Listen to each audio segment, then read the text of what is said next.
Hello, this is Kevin Annett, Eagle Strong Voice. It's Monday, June 28th, 2021. This is an open letter to the people of the world and its governments and media, to all people of conscience everywhere. It's entitled Prosecuting and Punishing Genocide in Canada, an Imperative under the Law of Nations, and it's offered in good faith across the heavy wall of censorship. I remember the words of Simon Wiesenthal, who said, "When wrongdoing is an act of state, there can be no regret and no justice." But I also remember the words from the UN Convention on Genocide, which states, "All contracting parties confirm that genocide is a crime under international law, which they undertake to prevent and punish. Persons committing genocide shall be punished, whether they are constitutionally responsible rulers, public officials, or private individuals." And that has great bearing on the events today in the world, especially the mass murder of Native children in Canada. Well, just before he died from a police beating in Vancouver, Johnny Dawson spoke to me about all the children he routinely buried at the St. Michael's Anglican Indian School in Alert Bay, British Columbia, during the 1960s. And Johnny said, "Those bodies were so little, I'll never forget. Shrunk down to nothing from never eating. But we ran out of ground, so we had to start shoving those kids in the school furnace. The Mounties and the priests showed up to supervise us when we burned them up. They used to laugh and clap while we were doing it. Brother Clancy told me, 'There's nothing wrong with this. It's all legal. We're solving the Indian problem.' Everybody knew it was happening. You could smell that stench for miles. They're just pretending now that they didn't know." Well, the deliberate killing of Indigenous children, generations of them, by Canadian Church and State has been known and reported for over a century now, as has the location of dozens of mass graves containing the remains of those innocents. Only recently has the world chosen to notice, as if they're the relatives of a serial killer who claim to be unaware of what lies buried beneath their house. But ignorance of a crime is no defense under the law for any of us. For the past quarter century, at enormous personal cost and against huge censorship, I have led the public campaign to expose and prosecute the deaths of more than 60,000 children by the Catholic, Anglican, and United Church of Canada in their misnamed Indian residential schools. Between 1889 and 1996, every action defined as genocide in the UN Convention by that name occurred in these Christian internment camps, with the full sanction and funding of the Government of Canada and the British Crown. At these killing grounds and in adjoining Indian hospitals, children were routinely starved, beaten and raped to death, exposed to diseases, sexually sterilized, experimented on, and slowly tortured and worked to death by clergy, doctors, and school staff. Evidence shows that since 1910, a prescribed monthly death quota was in place as part of a general plan to depopulate Aboriginals in the western regions of Canada, making these areas pagan-free. And yet now, in gross violation of international law, these murderous churches and the Canadian government are actively obstructing justice by destroying the mass graves of their little victims that hold the forensic proof of their crimes. They're even shaping the official narrative of those crimes and whitewashing their atrocities as the world looks on. Well, the Hindu writer Krishnamurti observed that it takes only a few to commit a crime, but an entire community to conceal it. In our case, the criminals were more than a few, comprising all of official Canadian society, and so the concealment has been absolute. Where else but in an intrinsically genocidal country can a staggering death rate of over 60% in residential schools make major headlines in 1907, and again a century later in 2007, and yet cause not a ripple of protest or litigation? The mass murder of children has been normalized and trivialized in my country. Or in the words of the United Church of Canada official who expelled me from my pulpit in 1995 for speaking of our homegrown Holocaust, quote, "We know all about those deaths. The only problem here is that you wrote a letter about it." Well, despite the present media hoopla about the opening of the graves of residential school children, the sites are sealed off to the press and public by the very same agency that often dug the graves, the Royal Canadian Mounted Police. The government has been forced to acknowledge that some children died, while obfuscating their own statistics that show that over half of them never returned.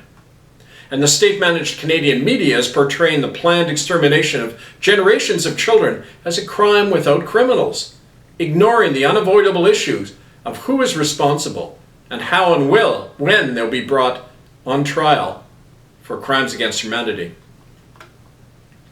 Well, Canada's biggest crime and cover-up is relying on the 3-second memory of its people. On 5 different occasions since 1998, our movement publicized the hard proof of 28 body dumping sites at former residential schools and Indian hospitals across Canada, to the complete indifference of the press, the police, and the public. In October 2011, we conducted an accredited excavation at the Mohawk Indian Residential School in Brantford, Ontario, with the approval of the local Grand River Mohawk elders. That dig produced bones that were analyzed and confirmed to be that of young children. But once more, not a single media reported this historic news. So what's so different now? Why are Aboriginal children's graves suddenly an acceptable and government-approved item in the news? Well, in a nutshell, it's because it's safe now for Canada to surface the issue in the standard control spin operation, since most of the mass graves have been systematically destroyed already by the RCMP and state-funded native band councils. The government has admitted that since 1960, their document destruction teams have been pulping incriminating evidence from residential school archives, including death records and daily punishment logs. And any lingering survivors and eyewitnesses have been silenced with paltry financial settlements and legal gag orders. So what better time than now for a big public relations gesture by the Trudeau government, beset as it is by a growing scandal about its complicity with China's takeover of the Canadian economy. The truth is that the recent disclosure of children's graves in Kamloops and beyond is nothing less than the final episode in the long campaign by Canadian church and state to hide their crimes. The evidence is once more being obliterated by the perpetrators. This, of course, is the standard behavior of every genocidal regime in history. The real issue today is not what such a regime is doing to protect itself, but rather what the rest of humanity is obligated to do to stop it. Well, international law is very clear and explicit in the little matter of genocide. The guilty, whether high or low, are to be prosecuted and punished. That's the theory, at least. In practice, the UN Convention on Genocide is only being acted upon twice. That's right, twice, since its inception in 1948, in the case of Rwanda and Serbia. No major power, whether secular or religious, has ever been prosecuted for genocide for the simple reason that was described to me at the UN once in 2008 by a senior diplomat there when he said, "Every Western nation committed those crimes against Aboriginal people, so nobody wants to open that can of worms. It's an unwritten law that nations do not throw stones at each other on an issue that can rebound on them." Well, that pessimistic appraisal has been borne out recently in the ease with which Prime Minister Justin Trudeau publicly admitted to genocide in Canada on June 4th, 2019, without provoking a war crimes trial or even a single protest from the international community. As race-targeted discriminatory legislation, Canada's Federal Indian Act is outlawed under international law, but continues to operate nevertheless, subordinating natives and non-persons under the law and allowing any Indian to be killed or have their children seized and trafficked without any legal consequence. So why then is the world so shocked by the mass graves of Native children across Canada?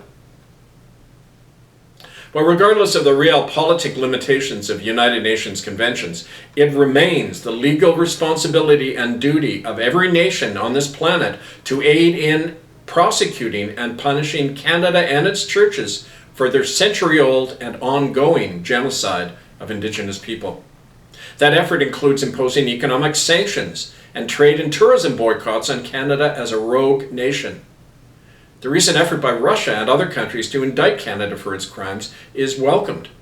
But politically correct talk must be accompanied by sustained political action. That includes diplomatically recognizing sovereign Indigenous nations and the nascent movement to establish a republic in Canada in order to disestablish a criminal crown authority. It's equally imperative for people of conscience everywhere to take their own actions to stop ongoing crimes against children by the Church of Rome, from which so many of the crimes against Native people in Canada emerged. Canadians, like people everywhere, are obligated by international law not to aid or abet their own government and churches in their crimes and cover-ups, including by withholding their taxes and tithings. While all these efforts are not simply a nice idea, they're a matter of life and death for many of us, especially for the children still being trafficked and killed across Canada, for the northern Native communities facing extinction at the hands of foreign multinational corporations and their death squads, and for those of us who have risked everything and become targeted pariahs in our own country for daring to confront the government and the churches for their intergenerational atrocities. Do not fail us. Do not forget and neglect the murdered children and the ones who will disappear tomorrow if we do not act. This is Kevin Annett, Eagle Strong Voice, with the Canadian Genocide Tribunal, murderbydecree.com, republicofcanada.ca. Take action. It's up to all of us. I thank you.